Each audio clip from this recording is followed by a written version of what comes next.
You're listening to a podcast of spurious morality. And it's a few days till Christmas, and we've just remembered that we probably actually need to decorate the coffee bar. So you're going to do the normal little coffee bar sounds, but there'll be like sleigh bells in the background. Yeah.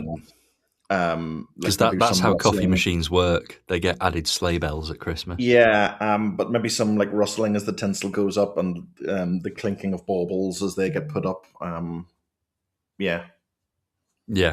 Or I could just leave this in and, it's the festive special.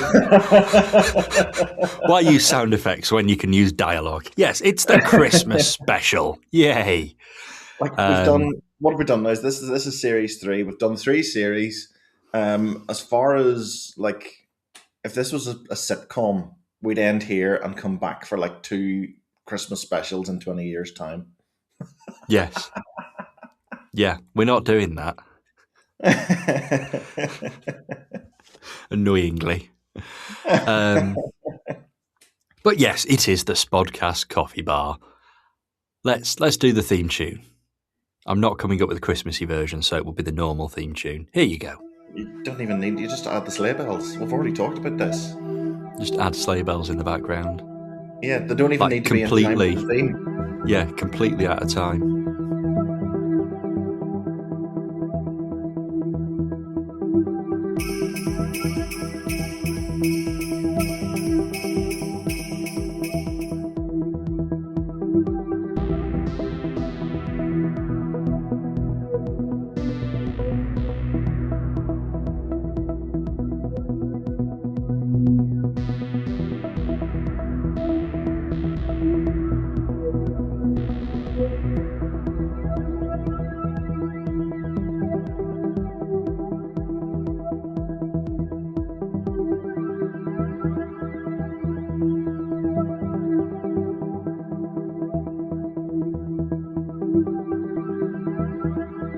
Hello and welcome to a podcast of spurious morality. I'm Johnstone, and with me in the coffee bar this week I have Connor. Hello, Connor.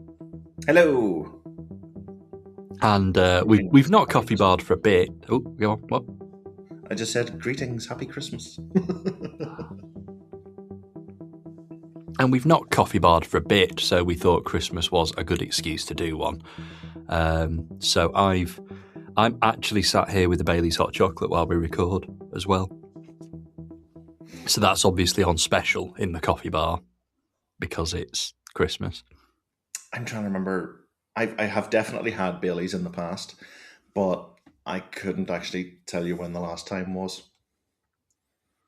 So I thought you were going to chime in with like, I'm on tap water, Johnston. Just tap water. Yes, yes, I am actually.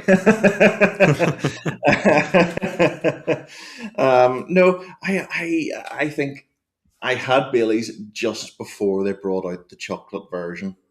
I seem to remember them bringing out a chocolate version of Bailey's a couple of years ago. I could be completely wrong, and this has been around for like forever, but I seem to remember them releasing this maybe about 5 or 6 years ago. I don't like it when they mess with Bailey's. Like, I just want Bailey's. I just want plain, normal, ordinary. In fact, I'm not even on Bailey's. I'm on the oldie equivalent Ballycastle, which is exactly the same but a £5 cheaper. There's some Christmas shopping advice. We're a lifestyle podcast now. But yeah, there's certain things you just shouldn't mess with, and Bailey's is one of them. I want my Bailey's to be Bailey's flavoured. It's like chocolate orange. Leave it alone. This is. We are at risk of turning this into the Spodcast pub here, but the worst thing I have ever seen was a cocktail, which was basically a shot of Bailey's dropped into a Guinness, and I can think of absolutely nothing worse. Yeah, I'm not convinced.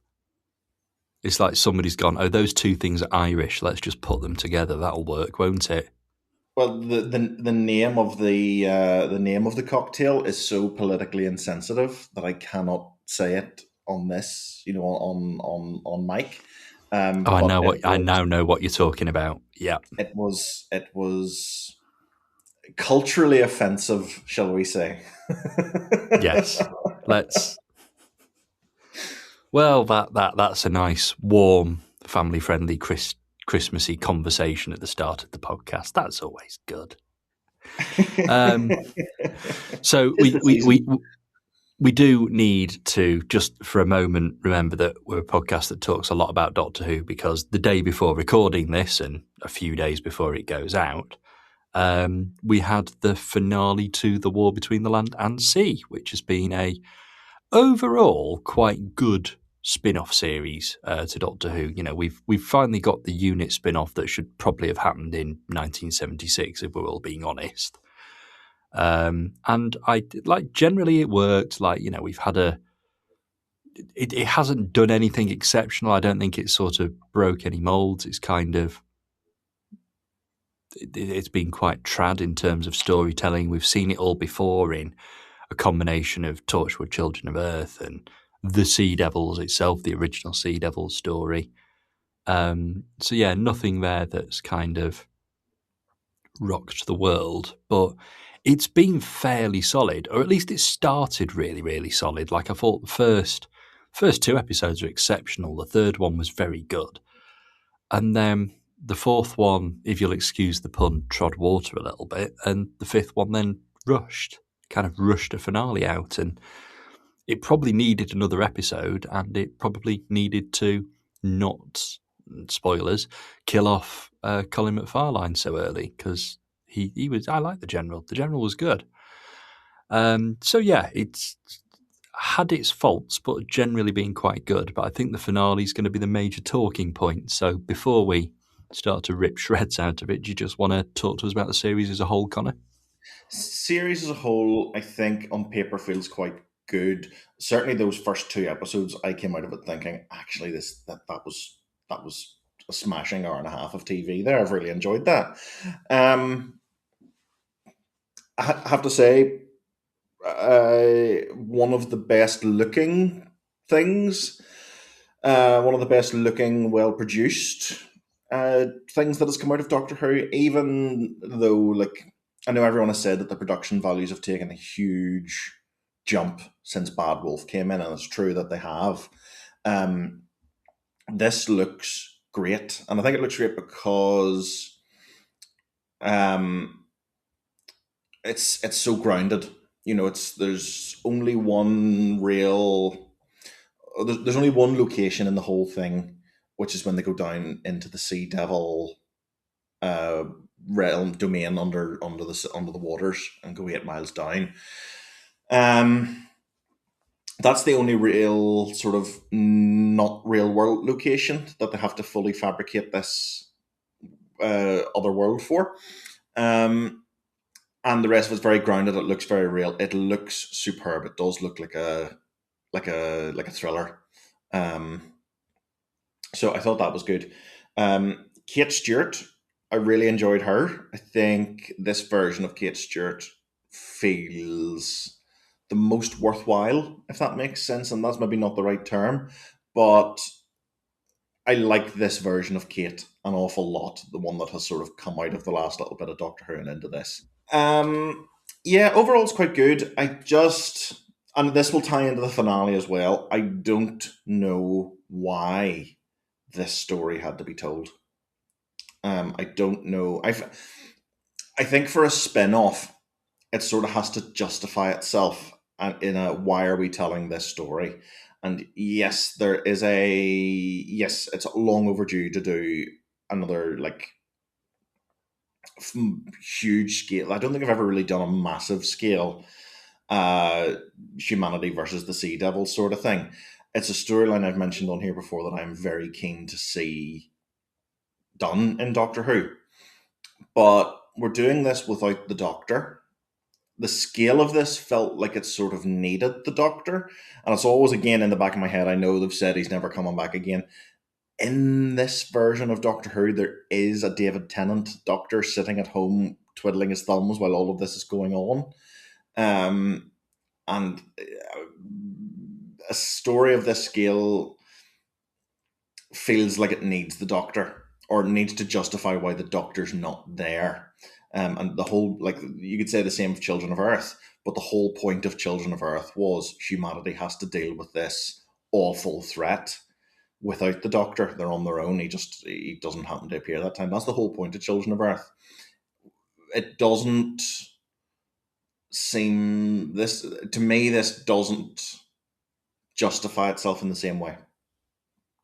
Um, the world has not really hugely changed at the end of it. The status quo sort of gets reset to at the end, and not much seems to have actually changed. So you could argue that we're going on a more personal journey with Salt and Barkley, but I don't know. I just don't feel. Yeah. I just don't feel like you can talk about the unit spin off needing to be a thing. This is a one off. They're not going to do more of this. I think they've said. I just don't know why this particular story had to be told as a spin off. I do see exactly what you mean. Like, it's, as I said, nothing in it is earth shattering, nothing in it changes things. And yeah, there really isn't a justification for the Doctor not being there, particularly the David Tennant one. Part of me wonders if there was a plan here, like if there was going to be some kind of, I don't know, appearance from David Tennant or even from Shooter Gatwa before it all went wrong, or It's not I even that I don't want know. the Doctor to be there. It's just it's part of the setup of this version of Doctor Who, in that they left that version of the Doctor alive on Earth, and very closely connected to Unit because, like Rose Noble has been in Unit stories after that. They've said Donna works for it. They're very friendly with Mel, who's been in pretty much all of the Unit stories after the 10th, the 14th Doctor specials. Uh, it's always just in the back of my head that there is this version of the Doctor there, or it's of such a huge scale that the real quote unquote Doctor should appear to help deal with this. I don't think it's the sort of event. Like, I'm making a hash of it. I don't want the Doctor to be in this. I just don't think it makes sense for either version that we know is out there not to be involved with this, and they haven't satisfactorily explained or justified why this needs to be done without the Doctor. I don't know. It's nitpicky of me, and it's a really fanish complaint, and I've gone into it more than I intended to.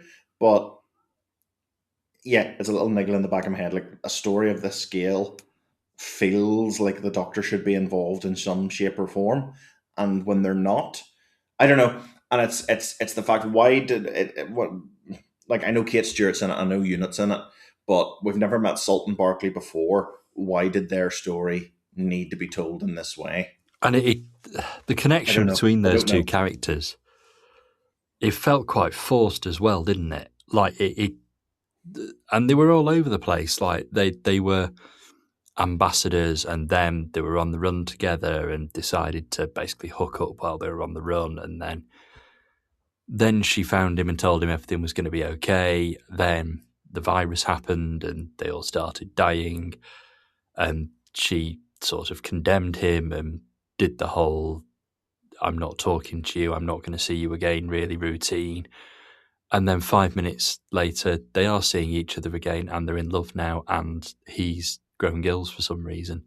It just wasn't particularly, like, the relationship between the two wasn't brilliantly handled. Like, I just don't think Salt had enough time on screen for them to properly develop that relationship.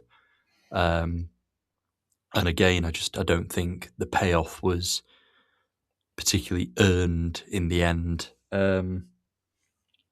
Maybe I'm just being a grouch about how it ended. Like, I overall, I have really enjoyed this series. Overall, it's had something to say. I think the message has got a bit lost in there and garbled, but it had something to say. It had something to do. I'm just not convinced about the way it was approached. And, we've kind of followed the whole thing from Barclay's point of view, apart from the bits where we're following it from Kate's point of view. But those weren't the most important points of view in the whole thing at all. There were more interesting points of view that we've kind of not really focused on.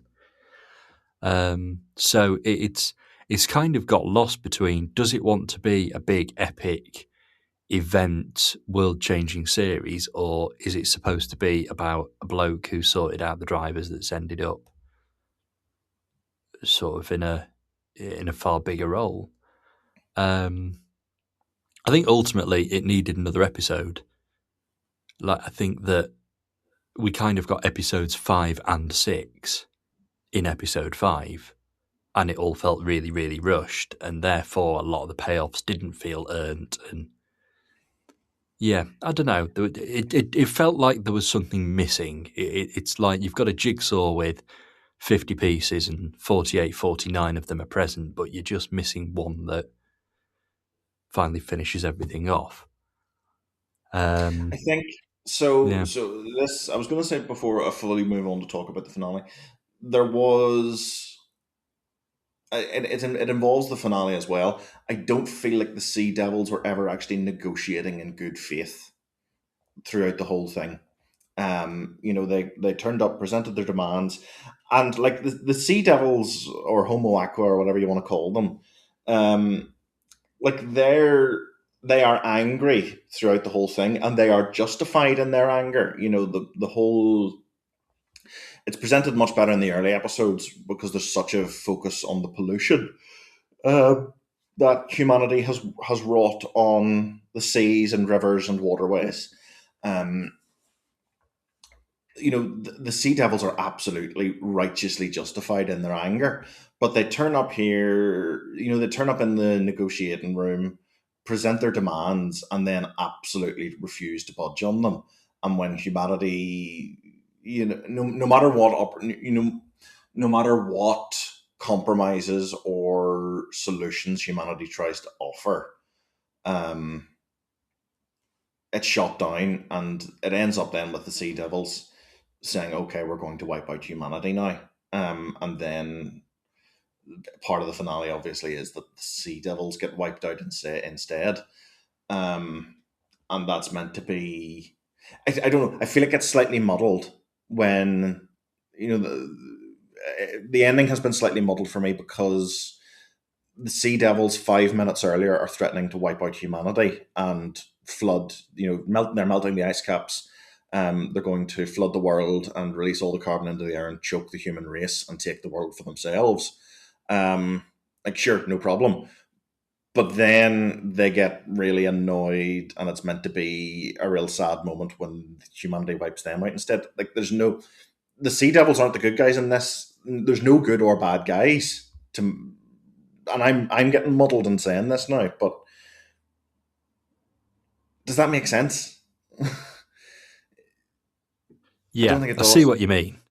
I'm doing this in such a really clunky way, but yeah, are we meant to feel sorry for the Sea Devils being wiped out when they were threatening to do the same to the human race 5 minutes earlier? Yeah, it's kind of like, does one genocide justify another? Um, but we're supposed to be furious that it's the bad humans that have made the genocide happen. It's like, yes, but they'd have been genocided if they didn't. Genocided, that's a word now. So yeah, it's. I mean, you're right. It's right. We're into finale territory now. So yeah, it completely gets muddled because it tries to rush 3, 4, 5 points of view past the viewer in a very, very short space of time. It tries to very quickly just sort of throw, well, this is the threat, this is how it's happening, this is how it's going to be dealt with, this is it being dealt with, okay, it's dealt with now, that was very bad. Um, Here's Goldfrapp singing Heroes, and here's a sort of muddled, slightly left field conclusion to the whole thing. And oh, by the way, the most interesting thing here is that Kate Stewart isn't dealing with PTSD very well, and that won't be touched upon at all when she finally comes back to Doctor Who under a new showrunner in 5 years' time. Yes, that was woefully underplayed, or not focused on as much as it should have been. I think for me, far and away, the best part of this was Kate Stewart and how she handles running unit through this, and how she did, like, the two best scenes in the whole thing for me were her speaking to her therapist and blackmailing her therapist. That was a fantastic scene. And the one right at the very end where the guy throws away the bottle on the beach and she pulls the gun on him. That was a great scene. Um, but you're right, that story will never be talked about again, and No, that's sad because it feels unfinished, maybe and it'll it's creep into by a big far the best finish. part of I the don't thing. know, perhaps. Yeah, no, I agree with you. But as we pointed out, it's not Kate's story; it's Barclay's story, or at least that's what we're being told. But that kind of doesn't really work if the most interesting stuff's happening to Kate. I think. See, this is what I say about a spin-off having to justify itself as well, because it's the difference between Torchwood and the Sarah Jane Adventures and Class, because two of those, Torchwood and the Sarah Jane Adventures, have a part of Doctor Who at their core. They have Captain Jack at its. Torchwood has Captain Jack at its core. I know Gwen is ostensibly the main character, but you've still got Captain Jack in there. And the world of Torchwood has already been developed in Doctor Who, and this has sort of naturally hived off then into its own thing. And the same with the Sarah Jane Adventures. Sarah Jane is at its very core. She's maybe not the main character.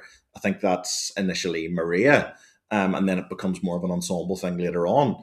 But it still has Sarah Jane and K9 as its foundations. Class and this, I think, is where we've gone wrong, because there are very tenuous links to Doctor Who that are not the core of the program. You know, um, so this more so, War Between the Land and the Sea has a stronger connection to Doctor Who than Class did, because Class, the only thing that there is if you it's a very generic location. It's a school. That could be anywhere. It's not specifically Doctor Who related.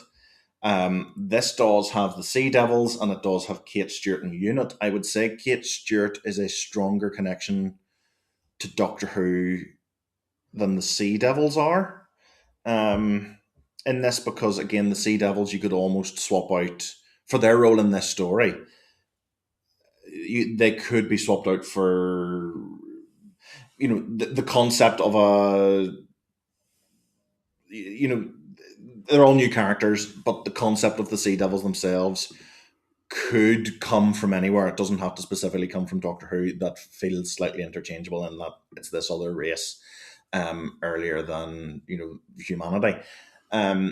Kate Stewart and Unit are there. I think if Kate had had a larger role in this, and if Unit had had a stronger role in this, and they had been more the focus, or pre-existing characters had been more the focus, then I think this would have been, I don't know, more appealing as a spin-off from Doctor Who. But we've got these two brand new characters who we've never met before, are the two leads. You can do that, that's fine. I just don't think they're on screen for a lot of time. They are the focus for a lot of it. I still don't feel like they're very well developed. And I don't feel like they're familiar characters. I don't feel like I want to see them again. I don't think we have a connection to Barclay and Salt as much as we do Kate and Unit, and they take more of a supporting role in it. I don't know. I don't know if this. I just don't think it was as natural a spin off as some of the others have been, like Torchwood and Sarah Jane in the past.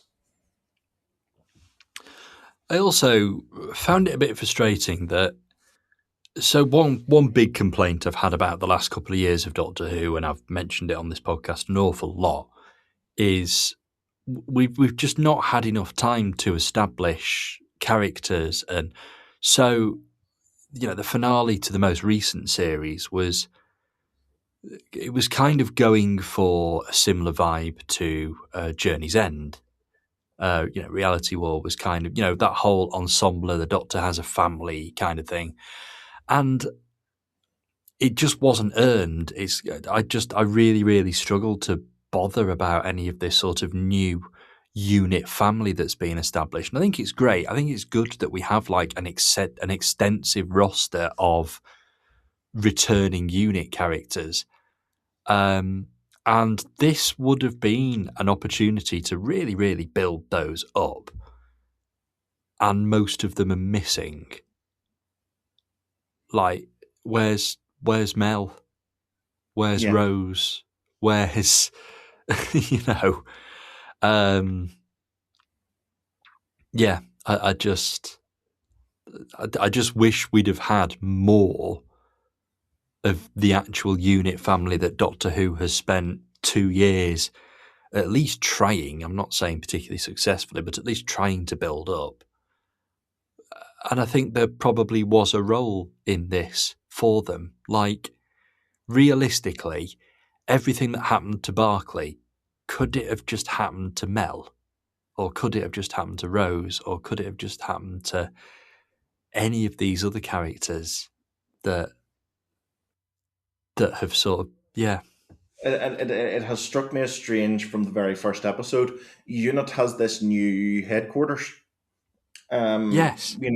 That Kate and all are sitting around, and it serves a very similar function. It has a fairly similar layout to that huge set they built for Doctor Who, in Unit Tower. Now, going back to the reality where I can't remember if Unit Tower was, I know there was a battle in it, but I'm pretty sure like things got reset, and why even this version of Unit that they've spent 2 years building up in Doctor Who, it's only Kate and Shirley who come across. We don't even get the same building. Now, don't get me wrong, I think the set in The War Between the Land and Sea is much better than the one they built for Doctor Who. I actually like that a lot more. But I don't know why, like, does that make sense as well? Or is that nitpicky of me? I don't know. But it felt strange that they made such a huge thing about, oh, we've got this big unit set. I know they've made a big thing about that in the behind the scenes, is that, oh, we've built this. This is one of the biggest sets Doctor Who has ever built. We're going to use it loads of time in the show, and we're doing this spin-off, and it's not there. And you not have a new base instead. Well, but this is exactly my point. It's surely building a big unit tower and having a big unit cast is setting up a unit spin-off. Like from day one, from the moment we saw that tower and the set in the Giggle, I was like, okay, they're doing a spin-off here. They've got to be doing a spin-off. That's the Torchwood hub. They have built the Torchwood hub, and it is going to be used in Doctor Who and a unit spin-off. Well, here's the unit spin-off, and the set is missing. The tower was missing. The half the characters that have been established are missing. Like, this is not the unit that we see in Doctor Who. It's 2 people or 3 people, one of them gets killed from the unit that we see in Doctor Who. And why have they done that? It's the equivalent of them using an entirely different set for the Torchwood hub in Stolen Earth Journey's End. But the whole point was, we've got this massive set, let's save a few quid and use it across series. And it worked. It looked great. The Torchwood hub looked absolutely fantastic in Stolen Earth and Journey's End, being stormed by Daleks and all that kind of thing. So why haven't we got a similar kind of thing here? They're obviously kind of harking back to Torchwood so heavily. Like, there are bits of this, scenes of this, that have just been ripped straight from Children of Earth. But Yes, absolutely. yeah, Children of Earth, in its penultimate episode, killed off a beloved character who'd been around for 3 series, and the emotional impact of that is there's still a shrine to that character in Cardiff today. Is anybody going to be building any shrines to any characters from this at all? Are we still going to be visiting those? They do the same thing, and already we have forgotten it because Colonel Abraham gets shot dead. Well, yeah, exactly. They do that. Again, they're playing the greatest hits. They've killed Yanto in Children of Earth. They killed Colonel Abraham in this, but nobody cares. Now, don't get me wrong. In this, I liked him a lot more in this than I liked him in Doctor Who. But he's not a character that we have spent any time with and have any emotional connection to. So that's the thing. I think the elements that they have brought over from Doctor Who, which is Kate, Abraham, and Shirley, and that's it. All of them get so much of a better you know, they all have. I like them more in this than I like them in Doctor Who. There was a moment actually, and I was really disappointed in the finale because there's been the whole thing about Kate not being fit for duty, in the wake of Ibrahim's death and her being exhausted by having to be on hand for all of this, and battling against the government as well as trying to solve the Sea Devil crisis. The bit in the finale where Shirley arrives with the other guy and he's like, "Oh, you need to transfer all of this." He says, "I want the screens, I want the access, I want all this transferred to me right now." And Kate's sort of looking at him. I thought that was Shirley had gone and got someone else to take over Me from Kate. too. Yeah. That's what I thought it was. And when it turns out that this was all above board and Kate's happy to do it and he's not actually there to take command over from her, I thought that would have been brilliant as a character moment for Shirley to depose Kate because she knows that she's exhausted and not fit for duty. That would have been exceptional. I thought, oh my goodness, that is such a bold move. And then it didn't happen. And it was something Yeah. else. No, I thought exactly the same thing was going on, and it didn't. And that's quite frustrating. Frustrating, that's a good word. All in all, it was really, really good. But I think in a wider context of the Whoniverse and what's been established over the last few years, and what Russell T Davies has said in the past he wants to build, this kind of like Doctor Who MCU. Well, the Stark Tower set was always the same across the MCU. All of the characters popped up in the Avengers films and all this kind of thing. It's all well and good saying we want to model what we're doing on this really successful thing, but you need to actually analyze what makes that thing successful. And it feels like they haven't really made as much effort to tie this into what we've seen of Unit in Doctor Who, or even the sort of slightly a nastier unit that we've seen in Torchwood and come across in Big Finish. None of that's there. It just feels like a different entity. It just happens to be Kate Stewart and Even, Shirley. even, Yeah.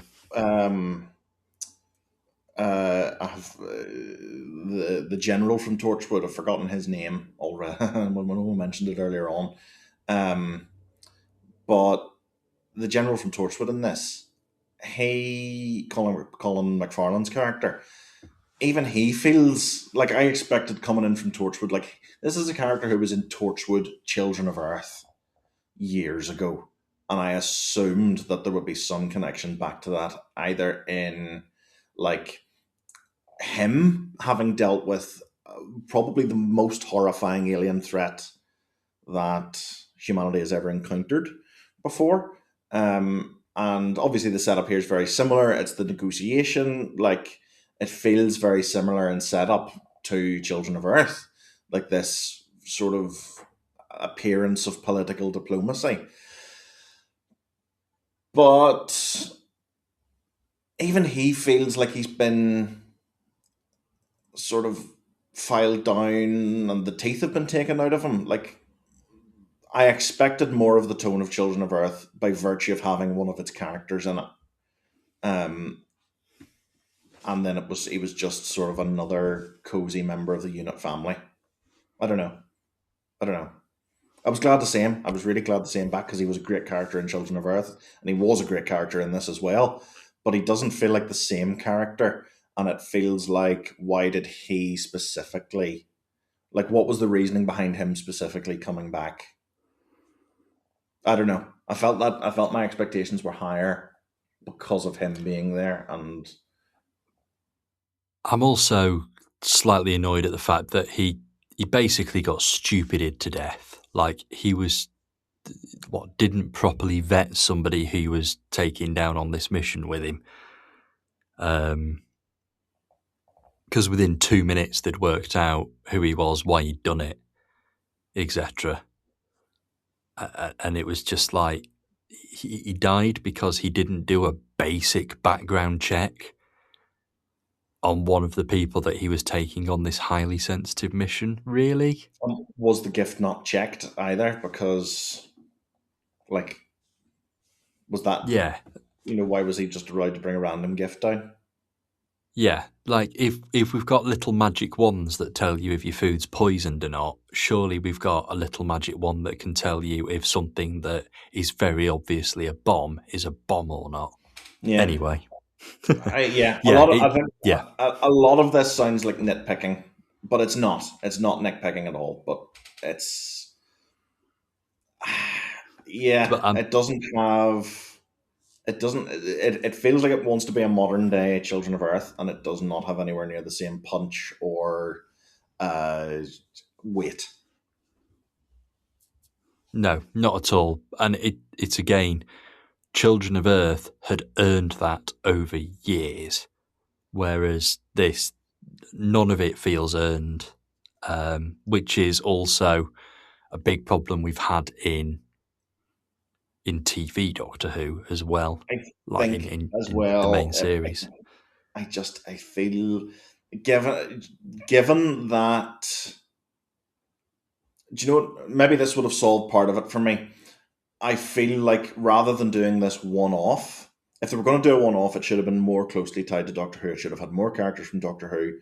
It should have been more focused on Kate Stewart if it was being a one off. I think that would have been great on how Kate deals with something like this. She should have been the main character for this for me. It should have been Kate's story. And the story that we got for Kate in this was fantastic. And that should have been the main focus, I think. For me, that's what I would have enjoyed. Um, if they were going to do this spin off with new characters, etc., I feel like it should have been set up to be a recurring show. This should have been series one. We could have gone into series two. Because that for me would have been the whole Marvel Cinematic Universe aspect of it, because every character in the Marvel Universe has had some sort of potential to come back, and I don't feel like Salt or Barkley need to come back. Their story's done. Um, I feel like it should have been set up to be a continuing series, like Torchwood and Sarah Jane Adventures, where we should have been getting series one, series two, or something, and so on. Something that had the potential to run on. But we're doing this one off instead. I don't know. I'm I have nothing to do with the TV industry. That might be rubbish, but I don't know. Do you know what I will say though? I would love Doctor Who to take this format on, the miniseries format. I think it worked really well for Flux. I think the last two series of Doctor Who has shown that with the reduced episode count that it's currently running with, single episode stories does not work. It does not give the show the time to breathe that it needs in this day and age. I would like to see Doctor Who take on a miniseries format moving forward. Yeah, definitely. I think just sort of TV is in a place where it is now serialized. Like the only things that are, I guess, week by week are things like Death in Paradise, your cozy crimes and that kind of thing. And Doctor Who is choosing to be more serious. And I think that's right. That's the right choice.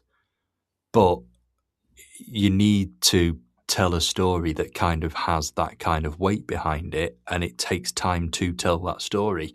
Like I say, my biggest complaint with this, with War Between the Land and Sea, is it probably needed one more episode. Like that finale was a 2-part finale squeezed into one. And we could have spent episode 5 Barclay trying to find Salt with more shadowy background stuff going on, and then it could all actually kick off in the final episode, and it would all have just felt a bit more earned. You even had like a natural cliffhanger there of Barclay being drugged, injected with something, and then him eventually finding Salt. That would have been a fantastic end of episode 5 cliffhanger, ready for us to move into episode 6 with. The pacing was weird, but I think the pacing was weird because the format was weird. And I have a very, very funny feeling we've chosen the 5-episode format because that's what Children of Earth was. I don't know. Should we talk about something different anyway? Yes, I think so, because the Yes. coffee bar has become very focused Yes. Yes. on The one war thing. between the coffee and the tea.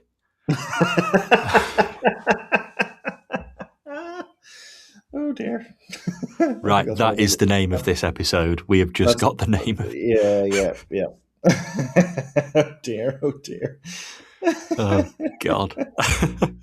All right then. So this is meant to be a coffee bar. We are supposed to spend a bit of time talking about not Hooniversy things that we've been reading, listening to, watching, playing, etc. So I think you said you had a sort of interesting reading list lately. Talk to us about some of that. There's two I'd love to talk about. I have recently read Misery by Stephen King, and I've only read the only Stephen King I'd read before this was Carrie, which is very very different to this, but I had such a good time with it. And I'm one of the very few people that has never seen the film, so I've never seen Misery. I'd never seen or read the story before. It's my first time going into it, but I watched a little clip from it. I watched a clip of Kathy Bates as Annie, there's only two characters in the book. There's a handful of very minor characters towards the end, but it's mainly a two-hander between the main character who narrates the story and Annie, who's sort of trapped him in her house. And I watched this clip of her and then could not get her performance out of my head for the rest of the book. So obviously, exceptional casting for the film, which I will say good very shortly. But the book was smashing. I could not put it down, and I thought it was very gripping and very addictive reading. So I will be doing more Stephen King in the new year, I hope. But yeah, that was smashing. The other one that has been a wee bit of a surprise to me is listening to the audiobook of Mr. Willman's Motoring Adventure, which is Andy Willman, who produced Top Gear when it came back in 2002 and went on to produce the Grand Tour. And he was sort of like, obviously the key component of those shows is the trio of Clarkson, Hammett, and May. Andy Willman's sort of the fourth member behind the camera, and he's obviously a lot like I was not terribly aware of him previously, but it's very interesting reading. It's great actually to hear him reading. He reads the audiobook himself, and I always think that's a plus, a real plus whenever you're listening to an audiobook and it's somebody's memoirs that they read it themselves. So yeah, I've really enjoyed listening to it. It's very funny. It's good to get the behind the scenes. It's sort of he deliberately goes into sort of like, here's some of the gossip that you might have heard about Top Gear behind the scenes. These parts are true. These parts are absolutely not true. Do not believe them. These people telling you do not know what they're talking about.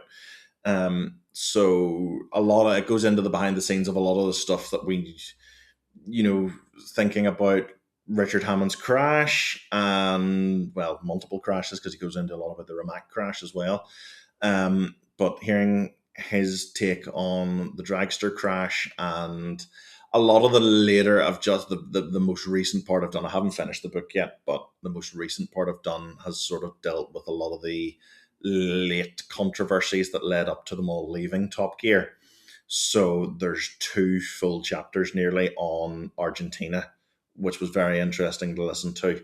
And it goes into a fair bit about it actually, well, I was going to say it actually glosses over a lot of what led to them leaving Top Gear, which was Jeremy Clarkson thumping somebody behind the scenes.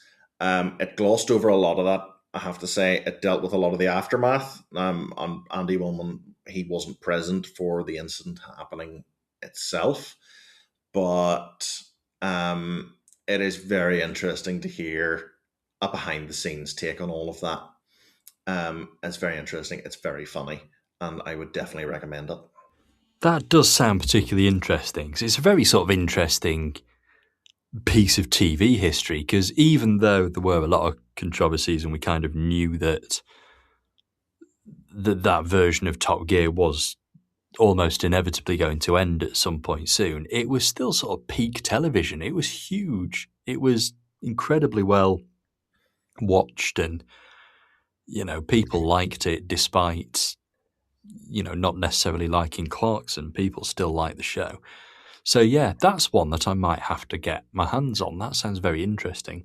Do you know what it was like? Definitely do the audiobook rather than read the paper version, because it's helping. It's really interesting hearing him reading about it and talking about it. It's almost like a really long podcast with him telling these stories. Um, so that's a real. I think that would be my ideal way of doing it. Um, it is really interesting because he and Clarkson both worked on the original Top Gear as well, and there's a whole chapter about that, about the original version of Top Gear uh, before they took it over. And it goes into a lot of detail about them taking it over and how they wanted to reinvent it and what the BBC wanted and what they wanted to do and how much freedom they were given, etc., etc. It's a really interesting read, and a lot of it covers all the major things about how their first special came about, what was it like making the first series, and he does, like, when the wheels did start coming off, when basically, he said, a lot of it is, like he says, they got too big for their boots. They stopped running stuff past the BBC. The BBC then got annoyed about it whenever it all went wrong. So it is really worth doing. It has turned. I didn't expect what I have got out of it going into it, and it's been a really enjoyable read. I think this is going to be December's Audible credit. I think that might be a decision made. Yeah, I'll have a go at that. That sounds interesting.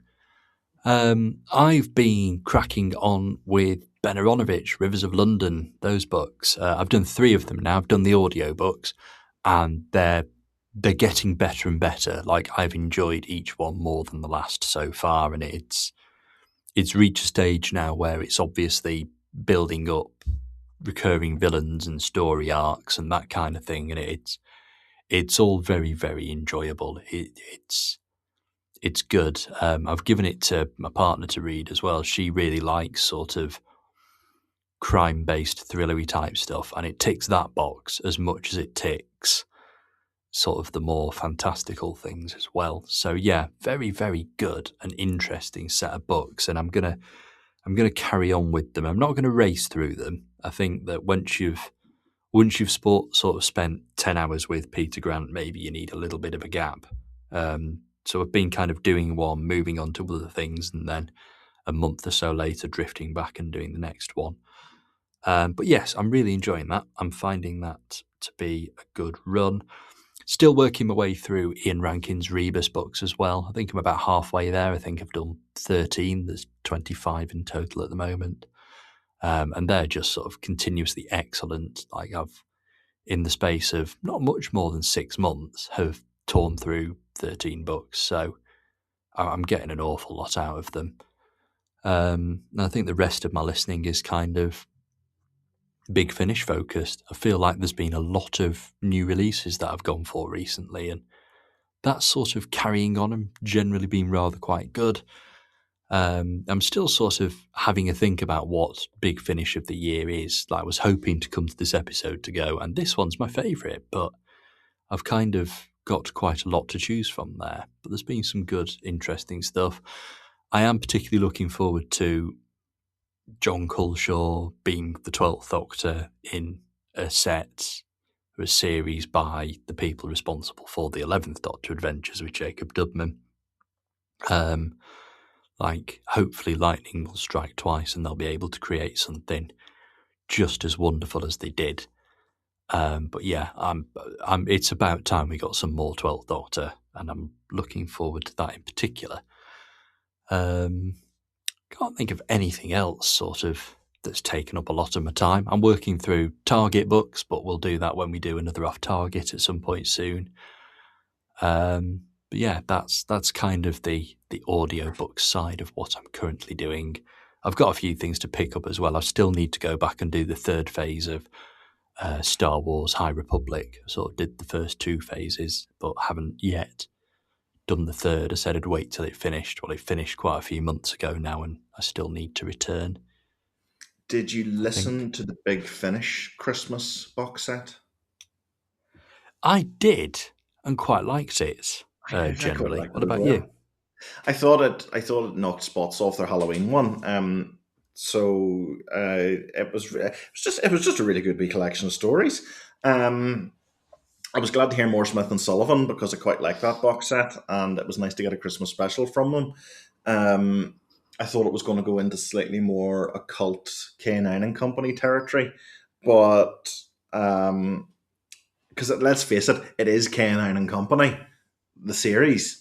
Yes. They've just added Harry Sullivan to it, which would have been an excellent idea even back in the day. But it was really nice to get a wee K9 and sort of, Sarah Jane and Smith and Sullivan Christmas special with Aunt Lavinia, sort of harken back to K9 and Company. It just maybe would have been nice to get slightly more of the occult flavour the original had. But even this, I thought it was a great wee story. The Missy one I really enjoyed. That was quite fun. The standout, I think, was definitely the Eighth Doctor special.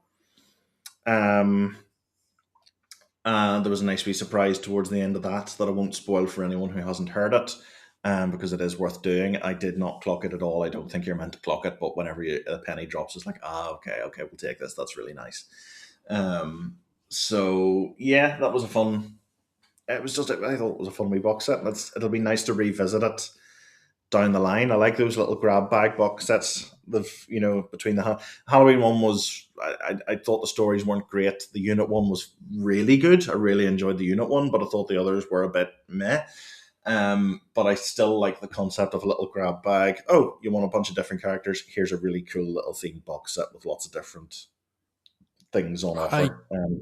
I hope we get more, and I hope that they get spread out across the year a bit more as well. It kind of feels like end of October and beginning of December. We got 2 of these rather wonderful anthology sets. I hope it's not October when we next see one, now when they come round and do Halloween again.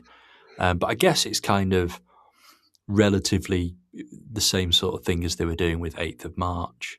So maybe that's going to make a return because it's had this year off. Did it have last year off as well? I can't remember now. It's been a while. It's been a long time. It has been quite a while. But yeah, funnily enough, the Christmas set, I think my favourite story was actually the one you've not mentioned, which was Legacy of Blood, which was kind of Yes. an afterthought to Jago and Lightfoot. It was Sixth Doctor and Ellie Higson, and it kind of managed to be a Jago and Lightfoot story without Jago and Lightfoot. And I really enjoyed that. This is where I have to hand in my Big Finish fan card because I've never really done Jago and Lightfoot. I think I've listened to the first box set and I haven't heard anything else with them other than when they've cropped up in like. Don't worry, listeners. I've muted him. He's gone. He can't hurt us anymore. I never really got into Jago and Lightfoot. I love the characters and I love hearing them popping up in the things, but I've never sought out their own series. It was a great story. I'd managed to forget. I knew going in that she was in it, but I managed to forget by the time she appeared that Leela was going to appear, and it was really nice when she turned up. You see, I entirely forgot Leela was going to be in it. That's whenever she came out of, I think she was in a coffin, and whenever she came out of it, like, oh my god, this is really cool. I'd forgotten she was in this. I liked that it was a Jago and Lightfoot story, and I liked that Ellie was the focus, and obviously they used the theme and all. But I don't know. I don't have a familiarity with that world compared to the others, and it almost felt like it could have been in the Halloween box set as well. It didn't feel as Christmassy as the other ones. There is that. I wonder if it was written for one and ended up being in the other or something like that. Never know. But yes, I hope we get more of these sets because if we can sort of hit that level of quality and sort of do the character mashups well, then yeah, I'm totally up for it. And it's nice, like this time of the year, there's loads of Christmas specials from different series on. So I did like that it was a little grab bag of here's the 8th Doctor Time War Christmas special, here's the Missy Christmas special, here's the Jago and Lightfoot Christmas special, here's Smith and Sullivan Christmas special. It would be nice, if they're going like next year, what other ranges are going? We're going to get a River Song Christmas special. Could we have a Fugitive Doctor Christmas special? It feels it's like we get Christmas specials from lots of different things at this time of the year on TV. It's cool that Big Finish are doing them like this, and it is that little grab bag box set. I think that's really cool. I'd like them to do that again.